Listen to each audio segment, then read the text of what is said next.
Pour aujourd'hui, vous aurez au menu un petit plateau d'entrée de fromage qui va, tout en savourant, vous allez découvrir une histoire de chasse au trésor, en plat de résistance, une bonne pizza, histoire de brigands en Italie au 19e siècle, et en dessert, un petit tiramisu pour une musique vraiment entraînante et j'adore. Générique.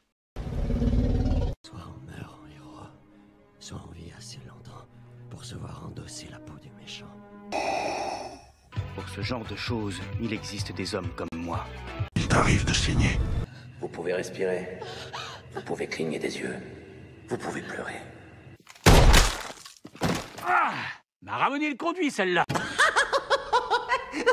Maintenant que j'ai votre attention, Accroche-toi, petit.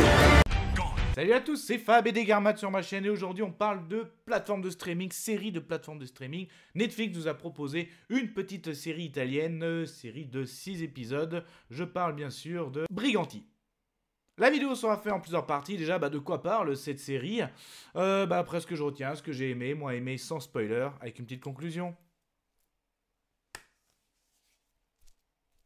Il était une fois une Du coup, comme dit dans l'intro, ça se passe au 19e siècle, dans le sud de l'Italie, alors que justement, les brigands, donc c'est vraiment quelque chose qui s'est passé en vrai en Italie, donc là c'est plus une inspiration, hein, donc c'est pour ça on peut dire série historique, hein, de même drame historique, ce n'est pas non plus un biopic, hein, non, c'est vraiment inspiré, hein, donc là c'est vraiment assez intéressant. Et là en fait on va suivre Philomena, donc Philomena elle va suivre, après avoir assassiné son mari, va suivre son existence, sa vie, parce qu'en fait justement, comme je l'ai dit, d'un côté dans le sud de l'Italie, il y a les brigands, donc pas besoin de vous faire un dessin de quoi ils vivent, mais aussi on a l'État, hein, donc et justement apparemment notre Philomena a volé une carte justement, et cette carte amènerait à un trésor, et forcément les brigands ils vont y être très intéressés, mais aussi l'État ils en ont besoin parce qu'ils sont en plein aussi comme une sorte de guerre civile contre les brigands, donc en fait ça va être une chasse au trésor sous les airs du 19e siècle, avec justement inspiration, histoire de brigands. Voilà. Du coup, qu'est-ce que je retiens? Qu'est-ce que j'ai aimé? Qu'est-ce que j'ai moins aimé? Et c'était chouette. Ah, ça craint. Ah, immonde. je t'aime plus que 3 fois 1000. Alors, mais dès le générique, je vous mettrai en description la musique. J'ai adoré, franchement, j'étais tout de suite dedans. Très belle musique. Déjà, même, c'est un peu une ambiance western, j'ai envie de dire. Ça fait un peu le western italien. Les costumes sont très bons.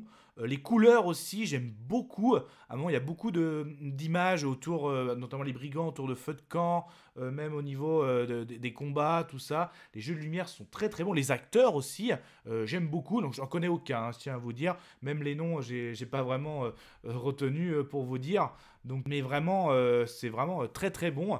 Après, j'ai envie de dire, alors le scénario est relativement assez simple, hein, je vous dis, voilà, une chasse au trésor. Donc, le fait, voilà, que notre fameuse Philomena, donc elle s'enfuit avec une carte parce que cette carte mène à un trésor et l'État en est très intéressé justement pour gagner cette guerre. Mais justement, le fait qu'elle s'est échappée avec la carte et elle a tué son mari, donc elle va rencontrer les brigands, mais aussi l'État va faire appel à un chasseur de primes qu'on appelle l'épervier. J'adore aussi l'acteur qui joue l'épervier, donc l'objectif c'est de retrouver Philomena, mais aussi de trouver la carte. Et puis il va y avoir une petite histoire, il y aura une romance aussi autour de notre l'épervier et Philomena, et tout ça par rapport à l'état d'esprit des brigands, hein, donc il y a un peu la bande des Monaco, très bon aussi les acteurs.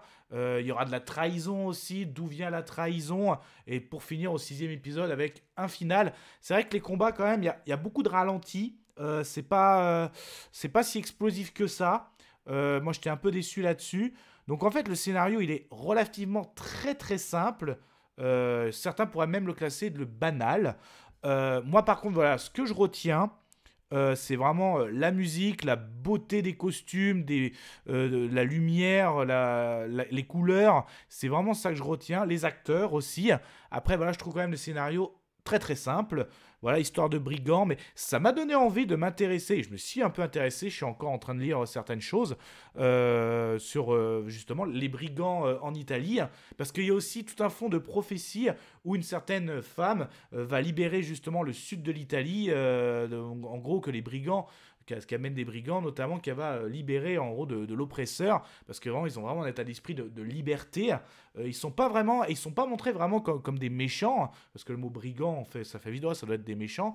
Non, ils sont pas vraiment tournés là-dessus, hein, c'est eux les héros de la série. Mais quand même, voilà, justement, ça manquait peut-être un peu de noirceur dans ces brigands. C'est peut-être le mot qui fait ça. Mais voilà, après, alors, c'est pas la révélation, la grande série Netflix, mais voilà, la petite série italienne, sympa. Le côté historique marche bien. Moi, ça m'a donné envie de m'intéresser à ces histoires de brigands en Italie du Sud, dans le 19e siècle.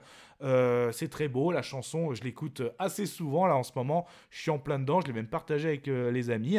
Donc, non, après, voilà. Donc, allez, petite conclusion. Je vais conclure. Conclusion de la série Brigantine, donc série italienne Netflix, justement ça change un peu, voilà, le côté positif que je retiens, les couleurs, la musique, les costumes, les acteurs. Après voilà, le scénario est relativement, c'est une chasse au trésor entre deux parties, on se sert un petit peu du côté des brigands, mais voilà, les brigands manquent un peu peut-être de noirceur, voilà aussi, donc relativement assez simple, 6 épisodes en plus, donc ça va vraiment au concret. Mais quand même, si c'est la première saison, il y a du potentiel. Il y a du potentiel. Donc, l'avis sonore pour la saison 1, ce sera... C'est ok. Voilà. Mais ça, ce n'était que mon avis. Faites votre propre avis. À vous de juger. Et puis n'hésitez pas à vous promener sur la chaîne, hein, donc il y a tout type de playlist pop culture, donc que ce soit aussi d'un point de vue historique, mais même aussi en niveau pop culture, fantasy, fantastique, science-fiction, en tout cas, prenez soin de vous, que ce soit devant les plateformes de streaming, tout type d'écran, DVD, Blu-ray, on n'oublie pas la toile de cinéma, et puis voilà, est-ce que vous justement, vous êtes intéressé de voir d'un certain programme qui vient d'Italie, qui vient aussi d'autres pays, l'Espagne, et moi d'ailleurs, le dernier film italien que j'avais vu au niveau pop culture, c'était d'Empire, donc ça j'avais trouvé ça c'était une bonne surprise pour moi aussi, donc comme quoi des fois on a des bonnes surprises de pas si loin de ça que de nos frontières. En tout cas, on se voit une prochaine fois. Kenavo. Je vous souhaite une agréable soirée. Désolé pour le bordel.